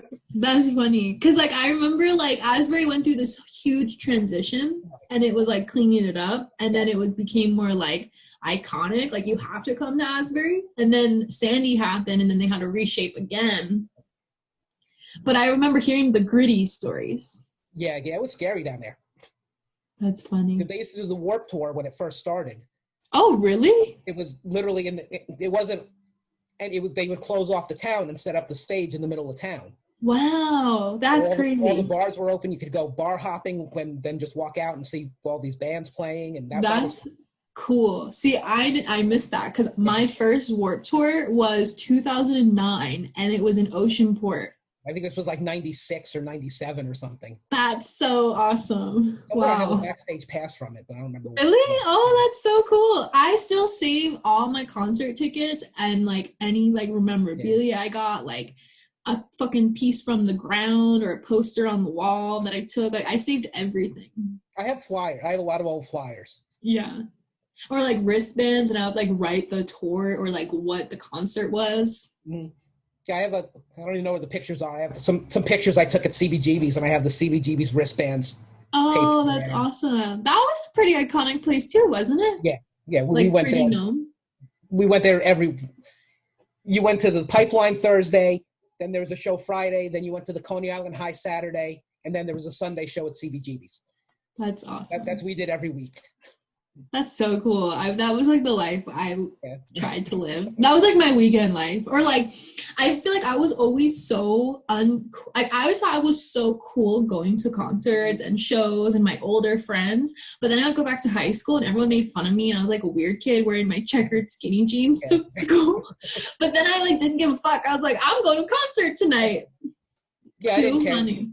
Nobody else got it. That's why I hung out with all the people I met when I went out. Yeah, I feel the same. I guess like I feel like that's why we kind of became like not just like people we knew, but like friends, because I felt like a kinship to you from that. That's like the best thing. Once I started going out alone, that's when I could do anything. Once I realized I didn't have to find someone else to go with me. Yeah, it was like, it's like a freeing experience. It's like that independence you get from being like, wait, like I can just make friends there. Yeah. Because I used to be scared in the beginning. Like, I thought I always had to go with someone because I usually had someone to go with. Like, my friend Melissa or my friend Shay would always want to go to shows. Or my mom would go to a lot of shows. But they were, like, shows she also wanted to go to. Like, the little bands, I had to, like, find other people. Mm-hmm. But then the minute I got my license, I remember that night, I was like, I don't care who is playing at Starlight Ballroom, but like I will be there. And I remember I went by myself and I had the greatest time ever because I knew the security guards. My friend Jeff was working there, was there with his son. And so like I was cool with them already. And I just remember becoming friends with people in the crowd. Mm-hmm. And it's so fun. And then people would like, I was like one of the only girls that was super crazy in the pit and stuff. So then you like get all these props from the dudes. And I thought I was so cool with these older dudes. But I never felt like unsafe. Like I was a young girl, but I never felt unsafe around these people. You see, I was going to the Lower East Side in New York when it was scary down there. That's scary, yeah. I was just, I don't know. My mother grew up in New York, so she never really cared that I was going to New York all the time. Oh, okay. But she didn't know the places I was going or that there were skinhead riots there when I was at a show. We were at a show one night, there was a bottle riot. People just started throwing bottles. Oh my and God. literally, like, there was glass shattering everywhere. There was cops in riot gear. I was hiding behind a riot shield. You cannot make up this shit. So funny. I actually, thinking of bottles throwing, because you also mentioned them earlier, I remember a Warped Tour, the Casualties were playing, and it was wild. Like, there was and this was at the time when I think they transitioned from Oceanport to where did they have Warped Tour? Like, it ended up in this one specific place. I went to the later ones with my nephew. I think I went to Englishtown, to Raceway Park. Yeah, there was some there, and then where was PNC, when it moved to PNC. Yeah, I never went to any of those. Yeah, and I remember at I one don't go any place with seats. Yeah, because that was weird, because half the stages were outside, and then there was one stage inside, which was the main one, and you didn't really want to go there. But they would usually put not the greatest people inside, so it was like, okay. But I want to say maybe the Oceanport one is when the Casualties were there, and their stage was like way too close to like this very like kind of like very not emo like Taking Back Sunday, but like poppy emo, like pop, like before pop punk. It wasn't really pop punk. It was like Mayday Parade. You know Mayday Parade? Kind of, because I think I took my niece to see them, but that's yeah. I don't really know who they are. It was like kind of like them, who are in like the emo punk pop punk phase, but like it was a band that wasn't Mayday Parade. It was like trying to be Mayday Parade, but they were right next to the Casualties, were just like completely completely opposite. And the like poppy band didn't end in time, like they overran it, and the Casualties were like, fuck you, we're gonna start. Because the time at Warped Tour is so specific. Yeah, everything's scheduled, yeah. And so I remember the Casualty fans were all throwing their water bottles and all their shit at the other stage, because it was too close. Like, they should have never been that close. And it was like a full-on like food fight, basically, like what you imagine. And it was the craziest shit, because all these Casualty fans are like fucking hating this other side, and this poor band is like, okay, let's just get off stage. I think that was one of my like funnest like memories, and I always just remember plastic bottles though. Yeah, that's true, not glass. Yeah, once the glass starts shattering, that's when I usually try and get out of there. Yeah, I think this was before they even started taking bottle caps away. So then I think after this, they had to start taking the bottle caps off drinks. And then I also remember like a punk kind of like Anti-Flag I was super into, which was like newer school punk. But they were kids. What was that? I remember going to see them when they were kids. So yeah, right? I remember, and they're super like politically charged. And so I remember seeing them at Warped Tour, but they were in the dirt. And so they're like, let's just tear up this, it's already dirt. And so they had the biggest circle pit I've ever seen. But then like people are like in the middle of it, and then there's like brawls in the dirt. And I just thought that was the coolest thing I've ever seen. I always try to look up like old YouTube videos to try to find like old Warped Tour crowds. And be like, am I in here? So funny. But I know like I've taken so much of your time, and it's just so fun reminiscing in all of these memories, especially like when it's such a like crazy time. It's just fun to kind of like chat about them. Is there any other major stories you think impacted your life that you'll always remember? Really the shows, because that's everything I do. I don't really go anywhere else. That if I'm going out, it's gonna be to. We have the reason we started doing these Zoom parties is because we used to have these really good parties. Yeah. And you've been to the Meat Locker, right? Oh my God, yes. We've had some parties in there. The smallest venue ever. Yeah. And that's what we've been saying, that once everything's done, we're doing a party there, and we're going to DJ there for a weekend, for a Saturday night. Oh my God, can I like fly in for this? Because that, I've been to the Meat Locker once, and it was for Pat and Penny, who was like super big at the time. All their fans are crammed in this place. I remember it's like you have to kind of like make yourself small to even fit in there, like through the doorway, kind of, if I remember correct. And I just remember when I walked in, I was like, oh my God, this is the coolest place. There's stickers everywhere. And it looks like, yeah, like you're literally in a freaking locker that's like been like a gym locker times 1,000 people in there. And you leave sweating and you don't even know who sweats on you. I remember that was one of the coolest shows, just to like be at the meat locker. Like, whoa, this is so crazy. That's pretty much what every place I used to go to look like. So yeah.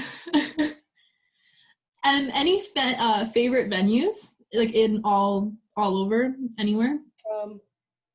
CBGB's was the best sounding. Okay.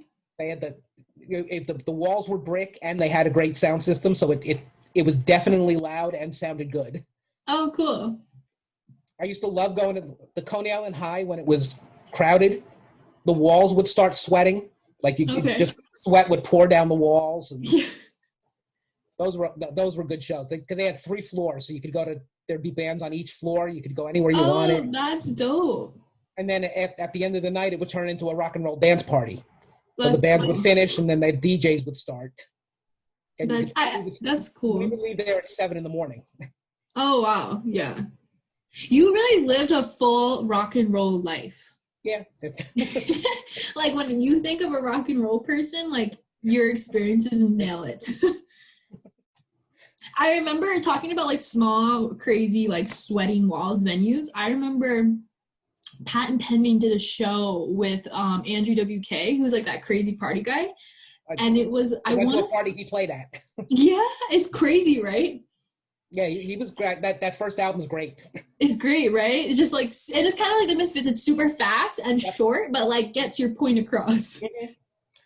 And I remember he, I don't know, it was somewhere in New York, I want to say, like a Vibe Lounge or somewhere small, like, and I just remember it was maybe Long Island, actually. And it was so wild and it was so tiny there. And you're like, holy shit, like this room might concave. Mm-hmm. Yeah, we used to go to, for a while they were doing these parties in New York called motherfucker parties. Yes. And they would go to a different club every holiday weekend. That's funny. So there'd be like a President's Day, Valentine's Day, whatever you had a day off, they'd do one of these parties. And he played one of those. Oh, cool. That was great. Great, yeah. Was there anyone that, I'm sorry, what was that? I said, those were good parties. Yeah. Was there anyone that surprised you that you never really thought much of, but then they're like, oh shit, like they're really good? Or super fun? Probably Andrew WK. I'd never really heard of him at that point. Yeah. I mean, like, he's great. There's like 9 guitar players on stage and pianos. And he's going for it. His long hair. Yeah, he's fun. And he always wears that white shirt, so then at the end it's like torn to shit. Except now, he played around here. A couple of my friends went, and they said now it's just him and like a drum machine. Oh, really? So I don't want to see that. Yeah, I'm not going to see that. Was there anyone that you like had high hopes for that didn't really live up to the potential? There's a 70s glam band called The Sweet. Okay. You probably heard Ballroom Blitz because that was like their big song. Yeah. And they were going to play somewhere. One of those theaters in Bergen County, like one of those performing arts centers. And we went really excited. We thought they were going to be great. It turned out it was only the bass player. Oh. And the singer had a music stand with all the lyrics in front of him so he could read the lyrics. Oh my God, that sucks. It was the worst thing I've ever seen. The bass player he's actually dead now, so I kind of feel bad, but he just looked like this little troll wearing eyeshadow. I'm like, when you're 65, stop wearing the makeup.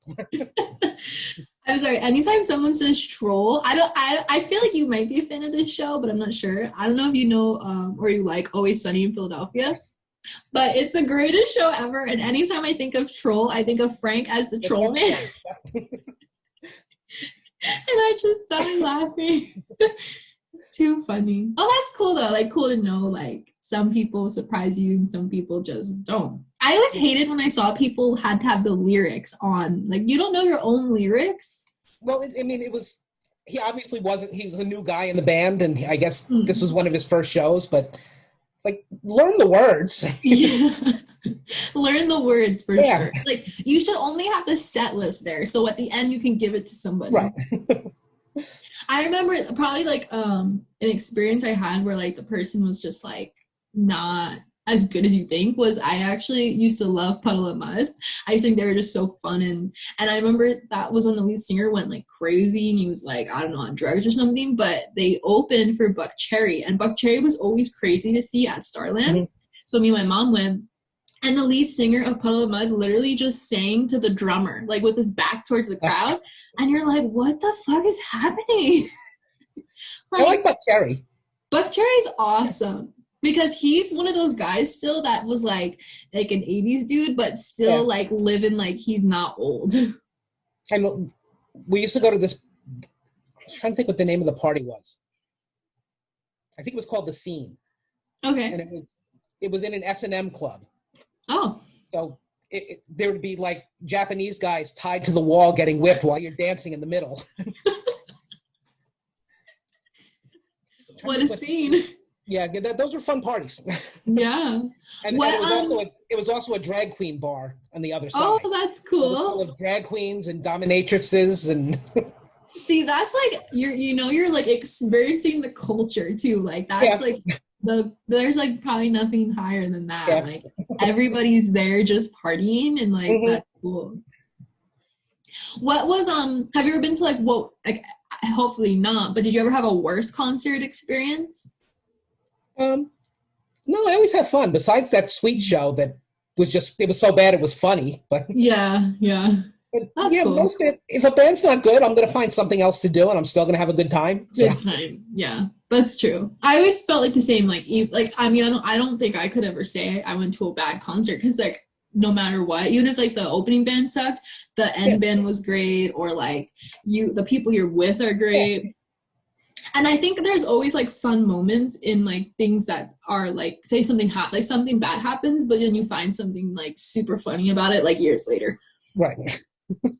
Like actually I remember at a Motley Crue, it was one of the Motley Crues at PNC, and I had just got my braces off and they put a retainer on me. And I remember I was so excited when Motley Crue finally went on. And I just was like super excited, like singing and jumping, that my retainer popped out and went down my throat, and then I'm choking on it. And my mom had no idea what was going on. And I'm like, I'm freaking choking over here. But I'm like, hell yeah, Motley Crue. And I think those moments are hilarious when I think back on them. Yeah, I went to, it was an outdoor thing, and the New York Dolls were playing. It was dope. Their first New York show in like 30 years. And they started their first song, and my friend like jumped up in the air and she kicked her leg, and we just watched her shoe fly like 40 feet in the air, and we're like, you're not getting your shoes back. There's so many lost shoes in the crowd at the end of the night. We were at a show one night, and I was with my wife. We were in Philadelphia, and we kind of got separated. We decided where we were going to meet, and we were getting ready to go back to the hotel. I was like, where are your shoes? He was like, I don't know, I guess I lost them. So I had to go walking around the club finding the shoes. Did you find them? Yeah, I found them both. Oh, wow, that's pretty impressive. I was like, dang, those are long gone. Then we got back to the hotel and she realized she lost her phone, so I had to go back to the club again. Did you find her phone? Yeah, I found the phone too. That's a good partner. Oh, yeah, but she lost her jacket. We never found that. Oh, no. Hey, you got 2 shoes and a phone, so 3 out of 4. Yep. Not bad. That's awesome. That's cool. Like, I'm sure you guys as a couple have so many fun concert stories that just to like sit on the couch one day and reminisce on those stories are probably awesome. She took a few years off because she broke her ankle. So. Oh, shit. So she was in the hospital for a while, so I was going out by myself. But. Oh. Well, hopefully she's okay. She's healed. No, she's back. She's going out again now. Oh, good. See, that's what I always loved about you guys, because you're always keeping it alive. Like, I want to be like that, too. Like I remember when I moved here, I don't know if you have this, I have this perception, so maybe you feel different because you toured a lot of different places, but when I went to concerts in New Jersey, I thought there was nothing better than the hardcore scene in New Jersey. Like the level of rock heads and like metal, like every type of genre of rock, like that crowd always showed up, and you knew like you'd always find someone in the crowd to help you crowd surf. You knew there'd be mosh pits. You knew people were just like down to like fuck shit up. And I grew up in that. That's all I knew. And I was like, oh shit, like I'm gonna go to California, and like there's so much iconic history of bands and music in California. I thought I was just gonna get the same thing. And I remember I went to my first House of Blues concert here, and it was like Census Fails and Bayside, who in New Jersey would have been fucking bananas. And it was so boring. Like, I asked someone to crowd surf me, and they told me no. And I was like, what the hell? Like, the scene was so different. And I was like, dang, like, am I never going to be able to, like, experience a concert again? And then I remember I saw, like, a few days later, I saw someone else, and it was, like, better. Like, definitely a better vibe. So then I realized it just depended on the venue. Like, certain venues were crazy, and then certain venues were super boring. And I was like, this is crazy, because like New Jersey, you never had to think about it. You just always knew it would be crazy. Yeah. That show we went to in LA, that was crazy. Was like, crazy, yeah. That's why I was like, holy shit, like this is a cool venue. Yeah. What was that? I just remember people packed in the stairway going upstairs and jumping off the stairs. And yeah. And the Troubadour is like that too. The Troubadour is pretty crazy too. Yeah. I never went. The only place we went was that club that we played, that the show was at, and then I went to the Rainbow. But other than that, I didn't really. Oh, okay. I just remember, like, the House of Blues you think would be crazy, but it was never like a good crowd. The best crowds were always like those small venues, like the one you guys played at, and the Roxy. I remember I saw 311 at the Roxy, and it was fucking bananas. Like, everyone was like singing with them, and it was so cool. But then I remember I went to San Diego to see, like, I don't know, like probably like a Day to Remember pop punk bands, or like alternative bands. And I'll never forget this. So, you know Ryan Sheckler, that like skateboarder guy? I know the name. Yeah, I think I know. Yeah, so he has like brothers. So his one brother was there. And I only knew that because I just remember like watching, he had like a reality show for a little while, and I just remember watching it when I was younger. And I was like, oh, like it was actually a pretty good crowd. So I was like, okay, like I'm gonna crowd surf, this is gonna be awesome. And I asked Ryan Sheckler's brother to help me crowd surf, like push me up. And he told me no. And I was like offended, like, oh my God, like I got turned down by Ryan Sheckler's brother. Yeah, see, at a real punk show, you're not allowed to do that unless you can jump off the stage. You have to get up there first. So. First, yeah. I remember, I will never forget. I used to, I would hear your stories, and my friend Melissa had also been going to concerts way longer than I had, and she was super crazy, like, into them too. Like, she's the one that got me to, like, discover the Casualties and stuff. And so she would always talk about stage diving. And I was like, dude, stage diving, that's probably so awesome. And I remember I never had the opportunity to do it. And then I remember the School of Rock, when that was still open, in like Hackettstown, maybe it was somewhere. Yeah, there was one in Bergen County. I remember that. Yeah, maybe that. Yeah. But they closed it now. But I remember it was so small. There was no like space for security. So it was just like the crowd and the stage. And I was like, holy shit, like, this is my place. Like, I'm going to stage dive here. And I remember there was, like, a few bands, but it wasn't super crowded because it was an after Thanksgiving show. So people are, like, still with their families. But I'm like, hell yeah, I'm going. And I will never forget, I went to stage, I, like, crowd surfed, got on stage. And as I went to stage dive, I kicked the lead singer in the head. And I'll never forget that. Like, that is perfect for your first stage dive.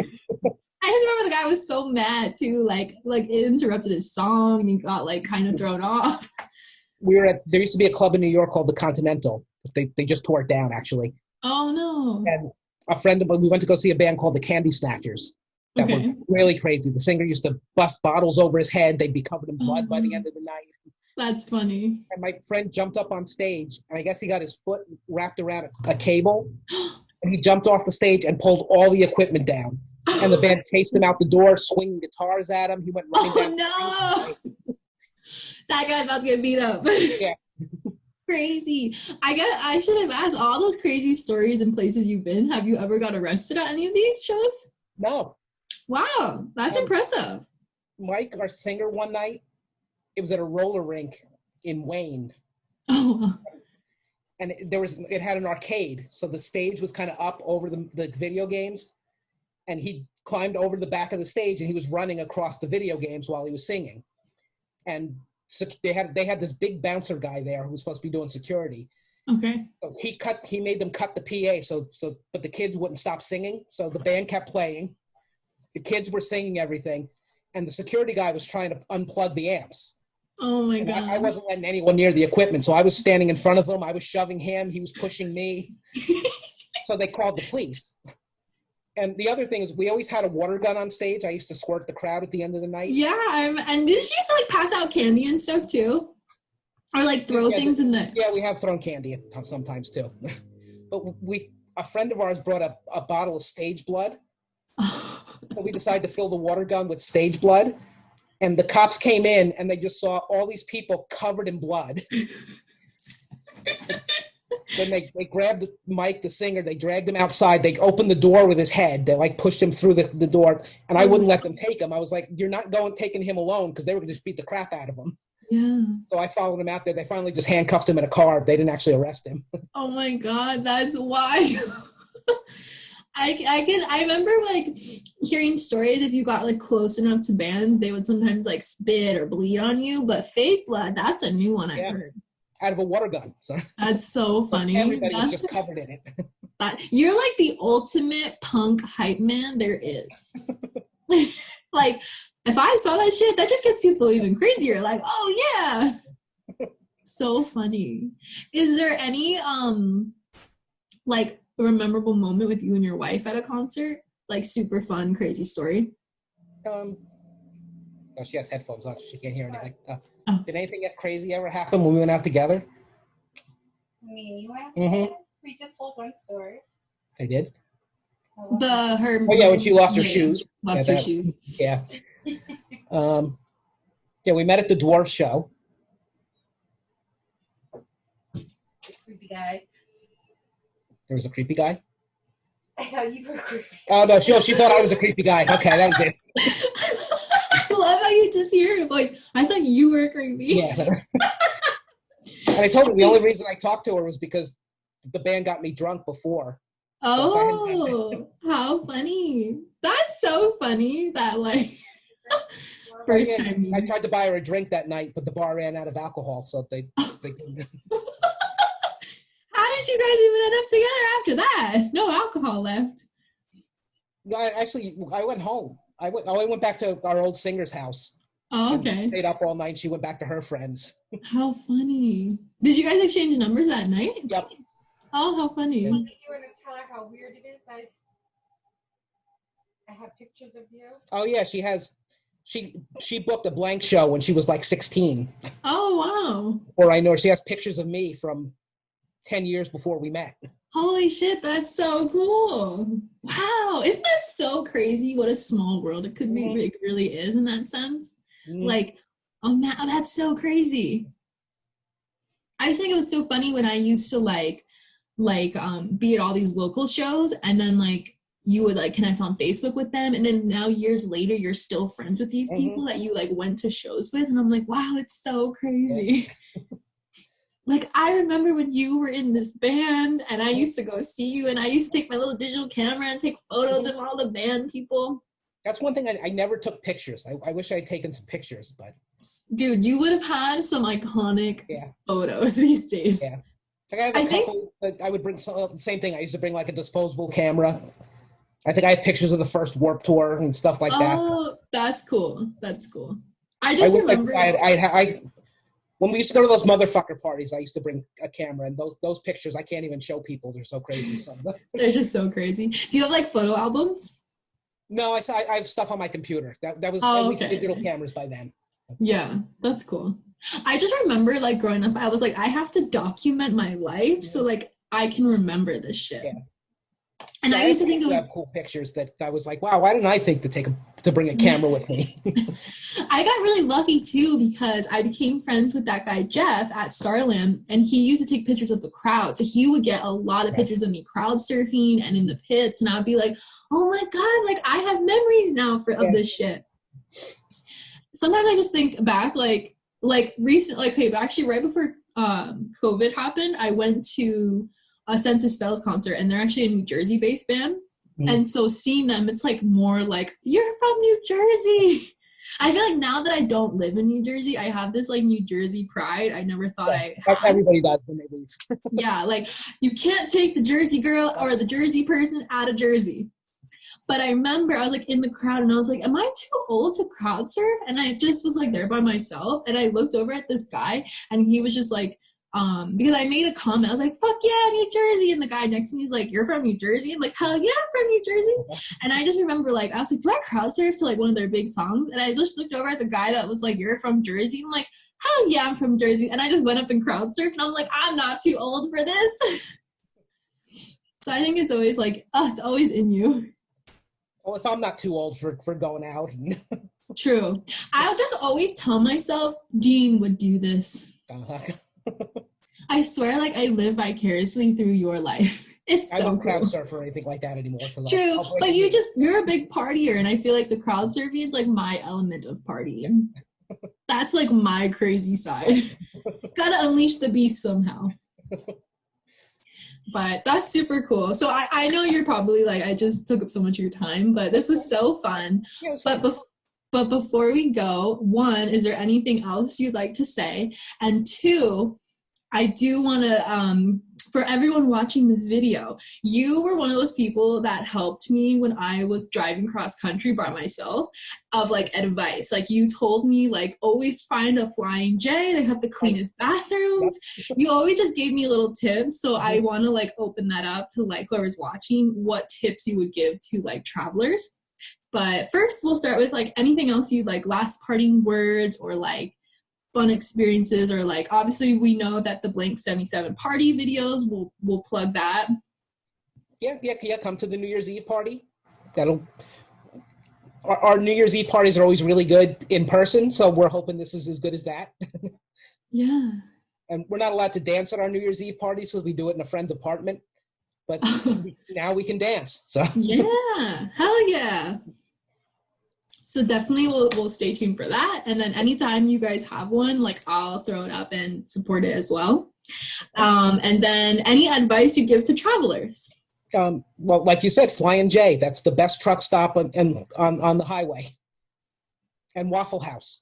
But don't eat the stuffed, covered, smothered home fries that get to have everything in them, because you're going to have to stop 10 minutes later. We also used to steal the menus from Denny's so we could decide what we wanted in the van before we got there. Oh, that's pretty smart. Now you can just go online, because we used to tour before cell phones, before the internet. Now you can just go online and do all that stuff. We had to figure it all out. We had a big map. Right. You with the map and used to map out your route with a pen. That's so crazy. I don't even think I could use a map. Like, thankfully I had GPS when I drove cross country. This was way before GPS. Crazy. I know now, like, people have Yelp too, so you could just Yelp like what's good around town. Where like we just had to pick a spot. Yep. How funny. Any recommendations of hotels? Well, the La Quinta is always good. Okay. And nice. If you see anybody who looks like they live at the hotel, don't stay there. Don't stay there. Yeah. If you see a clothesline outside of the hotel, don't stay. I remember when I was driving cross country, and I had already talked to you about like, you know, advice and stuff. And I remember I got a flat tire that first day, of course. And I had to just go to the first like hotel that was like, because I was pretty close to the exit, but like not that close. Right. But I only could get there. It was like the first hotel I saw. It was like a motel, really. Mm-hmm. And I remember I was so petrified. I was like, okay, like, I'm going to die here. I just left my house. Like, I'm on this grand road trip and I'm already going to die. And I had my bag of cleaning supplies so I could make sure, like, I wasn't going to be in grossness. And I just remember I stayed up all night because I saw these sketchy people that looked like they lived in the hotel. And I feel like I remember you saying that. And I remember I never slept. I was like, I got to get out of here. But I made it. Yeah, and that's how you end up with scabies too. We learned that. Yeah. I would always check the beds, like. Yeah. I think I stayed in Comfort Inns most of the way there. Yeah, those are usually pretty good. They weren't like motels, but they weren't like Hiltons, and they were like just affordable. And most of the time, we would just find someone at the show and stay on their floor. So true. You had the luxury of that. Yeah. True. Oh, so fun. Oh my gosh. Well, we'll definitely, if you want, have to have you come back and tell us more Okay. stories. We can Okay. even, if Maria wants to come on, she's more than welcome as well, sharing Okay. some stories. But thank you so much. I'm so excited to post this video. No I'll problem. let you know when it'll go up. And then also I'll try to make it go up so we can promote the New Year's Eve episode. Okay. So guys, you have to watch. Tune in to Blank 77's party. Zoom, you have no excuse. It's the easiest thing. Just sit in front of your computer. And thank you so much, Dean, for sharing all your fun concert stories. This was so awesome. So till next time. Okay. Bye. Bye, guys.